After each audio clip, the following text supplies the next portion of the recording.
ஆவியுலகின் விதிகள் தற்கொலை. உயிரை மாய்த்துக் கொள்வது என்பது கடவுளின் விதிகளுக்கு முற்றிலும் புறம்பானது. கடவுள் உங்களுக்கு உயிரை கொடுத்திருக்கிறார். அதை மாய்த்துக் கொள்வதற்கான உரிமை உங்களுக்கு இல்லை. நீங்கள் உங்கள் பிரச்சனைகளை எதிர்கொண்டாக வேண்டும். தீமையை எதிர்த்து நீங்கள் போராடத்தான் வேண்டும். நீங்கள் உங்கள் ஆன்மாவை தூய்மைப்படுத்த வேண்டும். பூமியில் பலர் தங்கள் உயிரை மாய்த்துக் கொள்கின்றனர், குறிப்பாக இளம் வயதினர். இந்த ஆன்மாக்களுக்கு என்ன நிகழ்கிறது? இந்த ஆன்மாக்கள் ஆவியுலகிற்கு வரும்போது மிகவும் மனமொடிந்து போயிருக்கின்றனர். ஏனெனில் தாங்கள் ஒரு தவறான தீர்மானத்தை மேற்கொண்டு விட்டோம் என்பதை அவர்கள் உணர்கின்றனர். பூமியில் தங்கியிருந்து தங்களுடைய பயணத்தை நிறைவு செய்வதற்கு பதிலாக தங்கள் உயிரை மாய்த்துக் கொள்வதன் மூலம் அவர்கள் தங்கள் பயணத்தை சுருக்கிக் கொள்கின்றனர். பூமியில் நீங்கள் மேற்கொள்ளக்கூடிய மிக மோசமான தேர்ந்தெடுப்பு இதுதான். உங்கள் சொந்த உயிரை மாய்த்துக் கொள்வது உங்கள் ஆன்மாவுக்கு நீங்கள் செய்யக்கூடிய மிகப்பெரிய தீங்காகும். தேர்ந்தெடுப்பதற்கான சுதந்திரம் மனிதர்களுக்கு உள்ளது என்பதுதான் மக்கள் கூறுகின்ற காரணம். அப்படி இருக்கும்போது எங்கள் சொந்த வாழ்க்கையை முடித்துக் கொள்வதற்கான சுதந்திரம் எங்களுக்கு இல்லையா? உங்கள் வாழ்க்கையை முடித்துக் கொள்வதற்கான தேர்ந்தெடுப்பு உங்களுடையதுதான். ஆனால் நீங்கள் தொடர்ந்து கடவுளின் விதிகளின் கீழ்தான் இயங்குவீர்கள். நீங்கள் அவ்விதிகளை மீறும்போது அதன் பின்விளைவுகளை நீங்கள் எதிர்கொண்டாக வேண்டும். உங்கள் உடல்தான் உங்கள் கோவில். உங்கள் ஆன்மாவுக்கான ஒரு ஆரோக்கியமான வாகனமாக இருப்பதற்காக கடவுள் அதை உங்களுக்கு கொடுத்திருக்கிறார். நீங்கள் அக்கோவிலை பாழாக்கும் போது படைப்பின் மையமான வாழ்க்கையை நீங்கள் நிராகரிக்கிறீர்கள். தற்கொலை உங்கள் ஆன்மாவை தான் பெரிதும் பாதிக்கிறது. ஆன்மீக ரீதியாக நீங்கள் ஒரு முழு தளம் கீழே விழுந்து விடுகிறீர்கள். உங்கள் ஆன்மாவுக்கு ஏகப்பட்ட எதிர்மறை கர்மவினையை சேர்க்கிறீர்கள். நீங்கள் பூமிக்கு திரும்பி வந்து அதே சூழ்நிலைகளை 2 மடங்கு அதிக தீவிரத்துடன் நீங்கள் எதிர்கொண்டாக வேண்டும். உங்களுடைய சோதனைகளும் பயிற்சிகளும் 2 மடங்கு அதிக கடினமாகின்றன. ஒருவர் தற்கொலை செய்து கொள்ளும் போது கடவுளுக்குத்தான் கொடுத்துள்ள சத்தியத்தை அவர் மீறுகிறார். சில சமயங்களில் மனிதர்கள் அனுபவிக்கின்ற வேதனைகள் அவர்களால் தாங்கிக் கொள்ள முடியாதவையாக உள்ளன. நம்முடைய கர்மவினையை தீர்ப்பதற்கும் நம்முடைய ஆன்மாவின் வளர்ச்சிக்காக பல்வேறு சோதனைகளுக்கும் பயிற்சிகளுக்கும் உட்படுவதற்குமே பூமிக்கு நாம் வருகிறோம். சில சமயங்களில் நாம் ஏகப்பட்ட கர்மவினையை தீர்க்க வேண்டியுள்ளது, அல்லது நாம் சில கடினமான சோதனைகளை தேர்ந்தெடுக்கிறோம். நாம் அனுபவிக்கின்ற வேதனைகளும் நாம் எதிர்கொள்கின்ற சூழ்நிலைகளும் மிக தீவிரமானவையாகவும் கடினமானவையாகவும் இருக்கும்.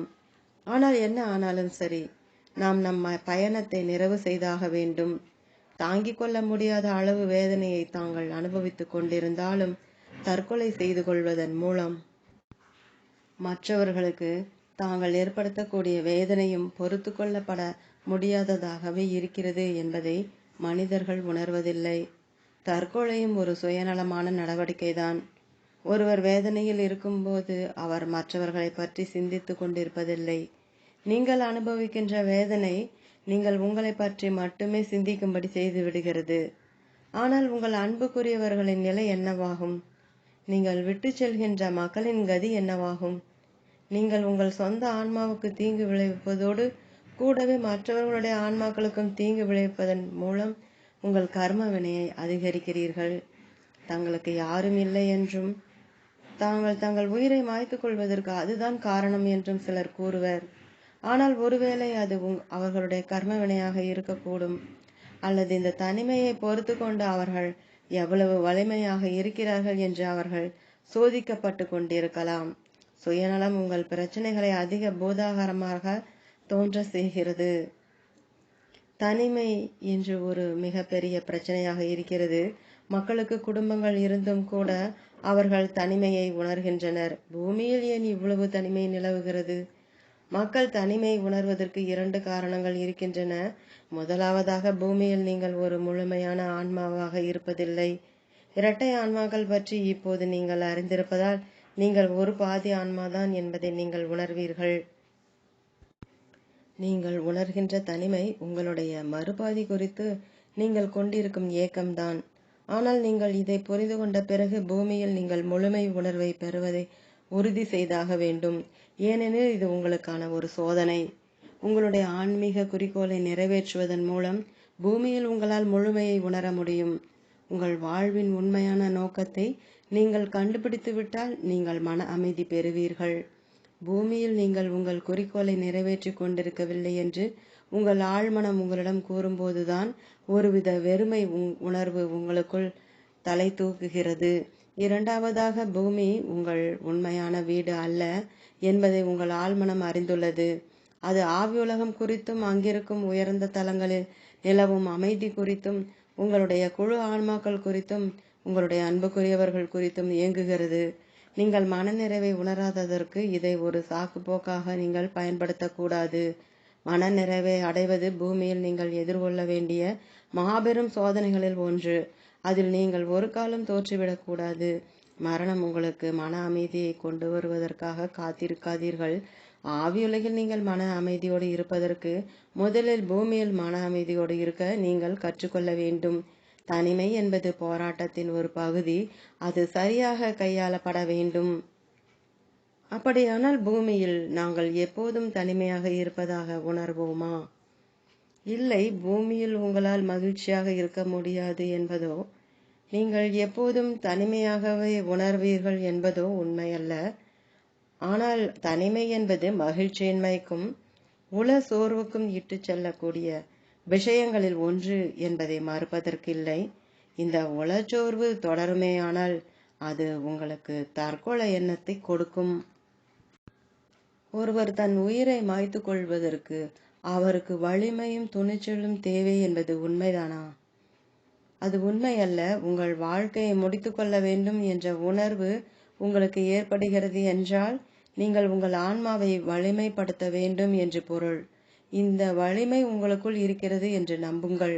உங்களால் கையாள முடியாத ஒரு சூழ்நிலையை நீங்கள் எதிர்கொள்வதற்கு கடவுள் ஒருபோதும் அனுமதிக்க மாட்டார் என்பதை அறிந்திடுங்கள். உங்களுக்கு வலிமை இருக்கிறது, எனவே அதை பயன்படுத்துங்கள். சில சமயங்களில் தற்கொலை ஒரு கௌரவமான விஷயமாக இருக்கிறது என்ற இன்னொரு தவறான கருத்தும் நிலவுகிறது. உங்கள் உயிரை மாய்த்து கொள்வதில் எந்த கௌரவமும் இல்லை. உங்கள் ஆன்மா பூமியில் தன்னுடைய கடமைகளையும் குறிக்கோளையும் நிறைவேற்றுவதற்கு தேவைப்படுகின்ற உங்கள் உடலெனும் வாகனத்தை அழிப்பதன் மூலம் உங்கள் ஆன்மாவுக்கு அநியாயம் விளைவித்து விடாதீர்கள். தற்கொலை செய்து கொண்ட பலர் ஏதோ அழுத்தத்தின் காரணமாக அப்படி செய்தனர். மற்றவர்களுடைய பொய்யான நம்பிக்கைகளையும் சமுதாயத்தின் பொய்யான நம்பிக்கைகளையும் அவர்கள் ஏற்றுக்கொள்ள கட்டாயப்படுத்தப்பட்டதால் தான் அவர்கள் தற்கொலை செய்து கொண்டனர். இதில் என்ன கௌரவம் இருக்கிறது? மாறாக ஓர் ஆன்மீக வாழ்க்கையை வாழ்ந்து கடவுளை கௌரவப்படுத்துங்கள். உண்மையில் அவருடைய அபிப்பிராயம் மட்டுமே முக்கியம். சில சமயங்களில் பூமியில் ஒரு ஆன்மாவால் தன் உடலில் இருக்க முடியாத ஒரு நிலை ஏற்படத்தான் செய்கிறது. ஆனால் மாற்றத்திற்கான ஒரு காலம் வந்திருப்பதைத்தான் அது உணர்த்துகிறது. உங்களை நீங்களே கொள்வது அதற்கான விடையல்ல. ஆனால் நாங்கள் எங்கள் வாழ்வில் அதல பாதாளத்தில் விழும்போது நாங்கள் என்ன செய்ய வேண்டும்? நீங்கள் உங்கள் வாழ்வில் அதல பாதாளத்தில் விழும்போது கடவுள் உங்கள் வலிமையை சோதித்து கொண்டிருக்கிறார். நீங்கள் செய்ய வேண்டியதெல்லாம் ஒரு நேர்மறையான அடியை எடுத்து வைத்து உங்களுக்கு துணிச்சல் இருக்கிறது என்பதையும் நீங்கள் ஒருபோதும் உங்கள் முயற்சியை கைவிட மாட்டீர்கள் என்பதையும் உணர்த்துவதுதான். நீங்கள் உங்கள் கர்ம வினையை தீர்த்துவிட்டு உங்கள் சோதனைகளில் வெற்றி அடைந்த பிறகு உங்கள் சூழல்கள் மாறும். உங்களுக்கு உதவுவதற்கு கடவுள் தன்னுடைய தூதர்களை அனுப்பி வைக்கிறார். தற்கொலை எண்ணம் கொண்ட மனிதர்களுக்கு உதவுவதை தேர்ந்தெடுத்துள்ள சிறப்பு ஆவியுலக ஆன்மாக்கள் இவர்கள். இவர்களுக்கு பிரத்யேக பயிற்சி வழங்கப்பட்டுள்ளது. தற்கொலை எண்ணம் கொண்ட ஒரு நபரின் ஆவியுலக வழிகாட்டியுடன் இணைந்து அவர்கள் செயல்படுகின்றனர்.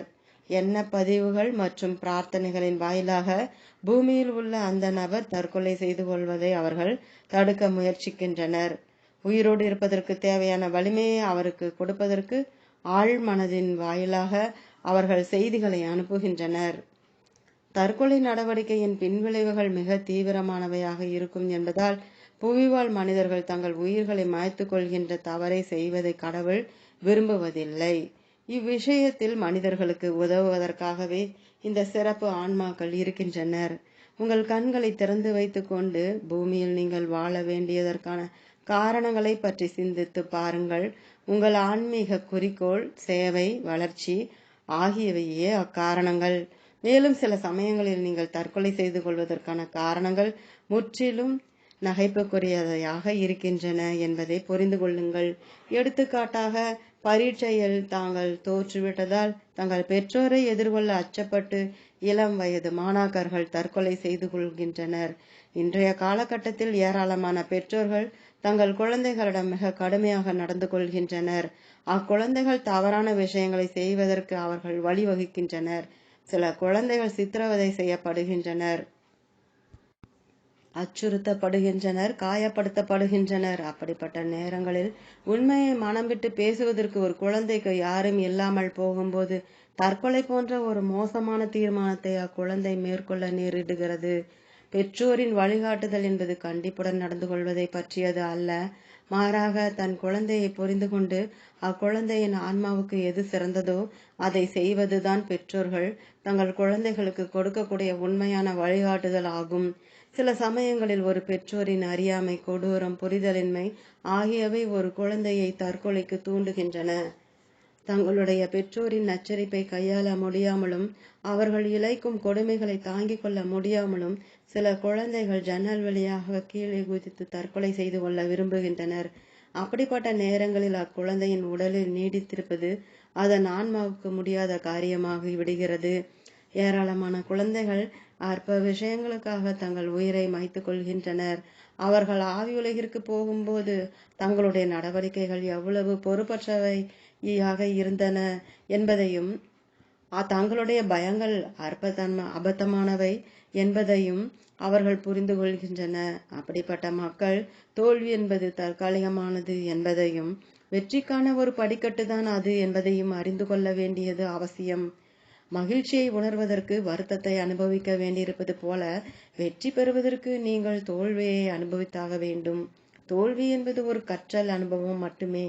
பயத்திற்கு பதிலாக தாங்கள் குழந்தைகளுக்கு அன்பை கற்றுக் கொடுக்க வேண்டியதும் அவர்களுக்கு ஆன்மீக அறிவை வழங்க வேண்டியதும் அனைத்து பெற்றோர்களின் கடமையாகும். இந்த ஆன்மீக அறிவு ஒரு குழந்தைக்கு கிடைத்துவிட்டால் அக்குழந்தை மனம் விட்டு பேசத் தொடங்கும்.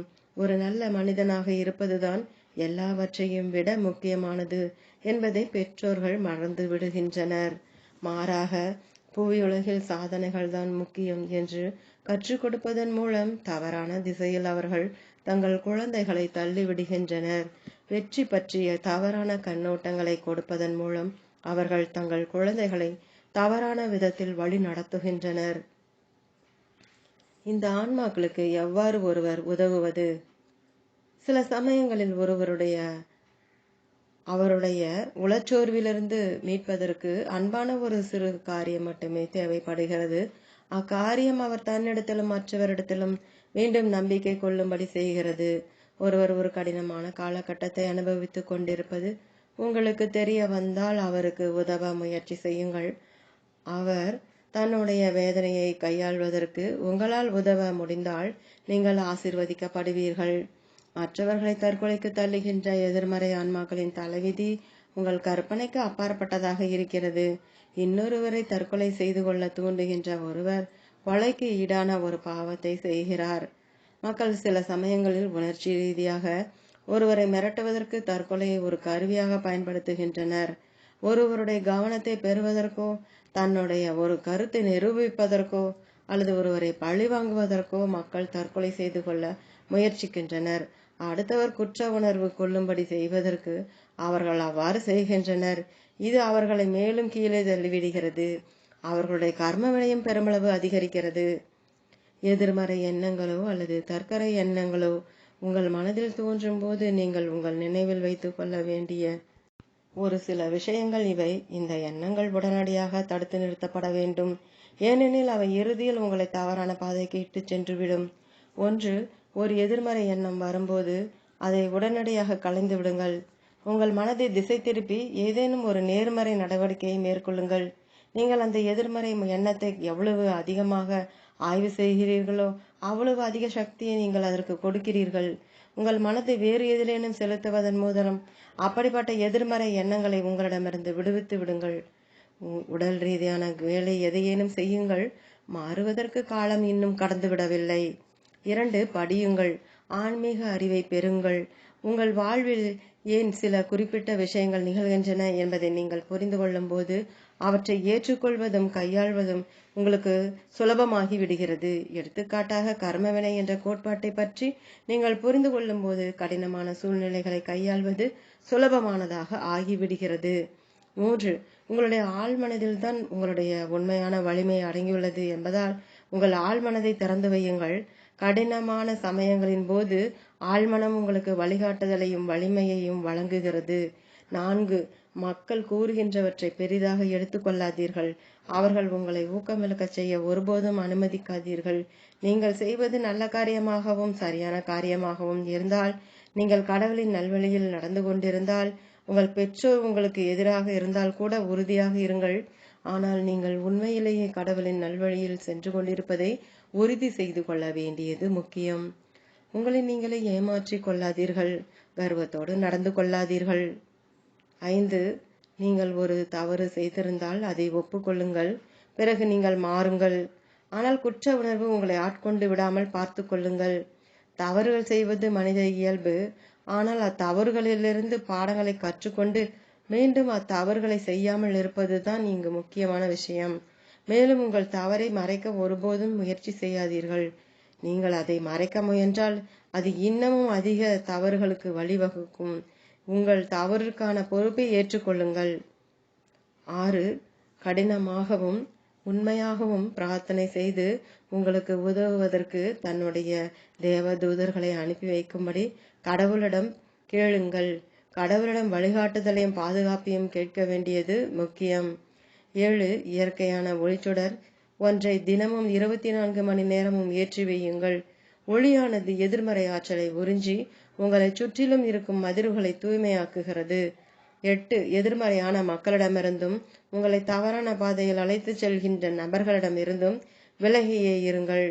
9. உங்களுக்கு ஒரு பிரச்சனை இருந்தால் நீங்கள் நம்புகின்ற ஒருவரிடம் அது குறித்து பேசுங்கள். இன்னொருவருடைய கண்ணோட்டம் உங்களுக்கு தேவையான தெளிவை உங்களுக்கு கொடுக்கும்.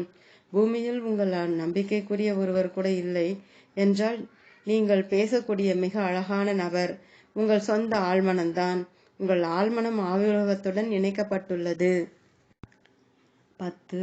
வலி என்பது தற்காலிகமானது என்பதை நினைவில் கொள்ளுங்கள். நல்ல நேரங்கள் கூட நீண்ட காலம் நீடிப்பதில்லை. உங்கள் பிரச்சனைகள் கடந்து போகும். 11. உங்கள் வெளிமனதை எப்போதும் சுறுசுறுப்பாக வைத்திருங்கள். ஆக்கப்பூர்வமான எதையேனும் செய்யுங்கள். ஏனெனில் நீங்கள் எந்த வேலையும் செய்யாமல் வெறுமனே ஓய்ந்திருக்கும் போது உங்கள் வெளிமனம் உங்களை தவறான பாதைக்கு அழைத்து செல்லும். நல்ல மனிதர்கள் உங்களை சூழ்ந்திருக்கும்படி பார்த்து கொள்ளுங்கள். 12. சிறிது உடற்பயிற்சி செய்யுங்கள். சுறுசுறுப்பாக இருங்கள். சிறிது நேரம் நடந்துவிட்டு வாருங்கள். புத்துணர்வூற்றும் காற்றை சுவாசியுங்கள். எல்லா நேரங்களிலும் வீட்டிற்குள்ளேயே முடங்கி கிடக்காதீர்கள். மனதிற்கும் உடலுக்கும் ஆன்மாவுக்கும் யோகாசனம் ஒரு அற்புதமான மருந்தாகும். 13. மருத்துவ உதவியை நாடுவதற்கு பயப்படாதீர்கள். பிரார்த்தனைகள் மிகவும் சக்தி வாய்ந்தவை. ஆனால் சில சமயங்களில் உங்களுக்கு மருத்துவ உதவியும் தேவைப்படுகிறது. எனவே அது குறித்து அவமானப்படாதீர்கள். அதை ஒரு தோல்வியாக பார்க்காதீர்கள். உங்கள் பிரச்சனை தீர்ந்து நீங்கள் இன்னும் அதிக வலிமை பெற்றவுடன் உங்கள் வாழ்க்கையை பின்னால் திரும்பி பார்த்து அதிக ஞானத்துடன் உங்களால் அலசி ஆய்வு செய்ய முடியும். உங்களை மாற்றிக்கொள்ள முடியும். ஆனால் மருந்துகளுக்கு ஒருபோதும் அடிமையாகி விடாதீர்கள். 14. உங்கள் உடல் நலனை கவனித்துக் கொள்ளுங்கள். பூமியில் உள்ள பலர் மதுவாலும் போதை மருந்துகளாலும் சிகரெட்டுகளாலும் தங்கள் உடலை மெல்ல மெல்ல பாழாக்கி கொண்டிருக்கின்றனர். அளவுக்கு அதிகமாக சாப்பிடுவதும் ஆபத்தானது. இவை அனைத்தும் உங்களை மெதுவாக கொன்று கொண்டிருக்கின்றன. உங்கள் வாழ்நாளை குறைத்து கொண்டிருக்கின்றன. உங்கள் ஆன்மா தன் பயணத்தை நிறைவு செய்வதிலிருந்து அதை தடுத்து கொண்டிருக்கின்றன என்பதால் மேற்கூறப்பட்ட அனைத்து பழக்கங்களும் தற்கொலையின் பிற வடிவங்கள் என்று கூறுவது பொருத்தமானது. நீங்கள் மதுவுக்கோ அல்லது போதைப் பொருட்களுக்கோ அடிமையாகி இருக்கும்போது உங்களுடைய சீர்தூக்கி பார்க்கும் திறன் மழுங்கடிக்கப்பட்டு விடுகிறது. நீங்கள் மிகவும் பலவீனமாக ஆகிறீர்கள். எதிர்மறை ஆற்றல்களும் எதிர்மறை எண்ண பதிவுகளும் உங்களை பாதிக்கின்றன. நீங்கள் உள்ளுணர்வு ரீதியாக செயல்படுவதற்கு பதிலாக வெளியிலிருந்து உங்கள் மீது தாக்கம் ஏற்படுத்துகின்ற எதிர்மறை அம்சங்களுக்கு கட்டுப்பட்டு நீங்கள் நடக்கிறீர்கள். பூமியில் நீங்கள் தீவிரமாக எடுத்துக்கொள்ள வேண்டிய இன்னொரு விஷயம் முறைகேடான உறவு. ஒரே ஒரு கணம் நீங்கள் நிதானம் தவறிவிட்டால் அது நீங்கள் உங்கள் வாழ்நாள் முழுவதும் வேதனையை அனுபவிக்கும்படி செய்துவிடும். மனிதர்கள் தங்கள் ஆசைகளுக்கு உடனடியாக பணிந்து விடுகின்றனர். தங்கள் உடலை கவனித்துக் கொள்வது என்று வரும்போது அவர்கள் மிகவும் கவனக்குறைவாக இருக்கின்றனர். முறைகேடான உறவும் ஒரு விதமான தற்கொலைதான். ஏனெனில் உங்கள் உயிரை பறிக்கக்கூடிய ஏதோ ஒரு நோய் உங்களுக்கு ஏற்படுவதற்கான ஆபத்து அதில் எப்போதும் இருக்கிறது. அது மற்றவர்களின் உயிரையும் பறிக்கக்கூடும். இது உங்கள் கர்மவினை அல்ல. ஒரு பொறுப்பற்ற முறையில் நீங்கள் நடந்து கொள்வதை நீங்களாக தேர்ந்தெடுக்கிறீர்கள். அதனால் ஏற்படும் பின்விளைவுகளும் உங்கள் சொந்த தேர்ந்தெடுப்பினால் ஏற்படுகின்றவையே. 15. நீங்கள் வேதனையை அனுபவித்துக் கொண்டிருந்தாலும் இன்னொருவருக்கு மனமுவந்து உதவ முயற்சியுங்கள். நீங்கள் துன்புற்று கொண்டிருந்தாலும் மற்றவர்கள் மீது இரக்க உணர்வு கொள்வதன் மூலம் உங்களுக்கு நீங்களே வலுவூட்டி கொள்கிறீர்கள். அப்போது கடவுள் நிச்சயமாக உங்களுக்கு உதவுவார். ஆனால் உங்கள் உள்நோக்கம் தன்னலமற்றதாக இருக்க வேண்டும். மனித உடல் மதிக்கப்பட வேண்டியது, போற்றப்பட வேண்டியது. நீங்கள் உங்கள் வாழ்க்கையை சிறப்பாக வாழ்வதற்கும் மற்றவர்களுக்கு சேவை செய்வதற்கும் உங்களுக்கு ஒரு மனமும் உடலும் ஆன்மாவும் கொடுக்கப்பட்டுள்ளன. பூமியில் மனிதர்கள் பல சமயங்களில் ஏராளமான துன்பத்தை அனுபவிக்கின்றனர். குறிப்பாக அவர்கள் தங்கள் அன்புக்குரியவர்களை இழக்கும்போது எனக்கு ஏன் இப்படி நிகழ்ந்தது என்று கேட்டு கடவுளை குறை கூறுவதற்கு பதிலாக துணிச்சலோடு வாழ்வின் பிரகாசமான பக்கத்தை பாருங்கள். தற்கொலை உங்கள் பிரச்சனைக்கான தீர்வு அல்ல. நீங்கள் ஆவியுலகிற்கு சென்று உங்கள் வாழ்க்கையை மறுபரிசீலனை செய்யும் போது உங்களால் அதிகப்படியான விஷயங்களை கையாண்டிருக்க முடியும் என்பதையும் தற்கொலை உங்கள் பிரச்சனைகளுக்கான தீர்வு அல்ல என்பதையும் நீங்கள் உணர்வீர்கள். உங்கள் வாழ்க்கை என்பது கடவுளுக்கு சொந்தமானது. அதை முடிவுக்கு கொண்டு வருவதற்கான உரிமை யாருக்கும் இல்லை. தற்கொலை என்பது ஆன்மாவுக்கு ஒரு சீரழிவாக இருக்கிறது. வாழ்க்கை எனும் பரிசோடு கூடவே ஒரு அழகான ஆழ்மனதையும் ஒரு ஆன்மீக வழிகாட்டியையும் கடவுள் உங்களுக்கு கொடுத்திருக்கிறார். அறிவை கைவசப்படுத்துகின்ற ஒரு வெளிமனதையும் அவர் உங்களுக்கு கொடுத்துள்ளார். எது சரி எது தவறு என்பதை நீங்கள் புரிந்து கொள்வதற்கு உங்களுக்கு உதவக்கூடிய விதத்தில் உங்கள் ஆழ்மனதோடு இசைந்து செயல்படுவதற்கு உங்கள் வெளிமனதை உங்களால் பயிற்சி வைக்க முடியும். உங்களுக்கு ஏகப்பட்ட உதவிகளும் எக்கச்சக்கமான பாதுகாப்பும் கொடுக்கப்பட்டுள்ளது. எனவே உங்கள் வழியில் எந்த தடை ஏற்பட்டாலும் சரி, உங்களால் அதை கையாள முடியும் என்று நீங்கள் உண்மையிலேயே நம்ப வேண்டும். ஓம். தொடரும்.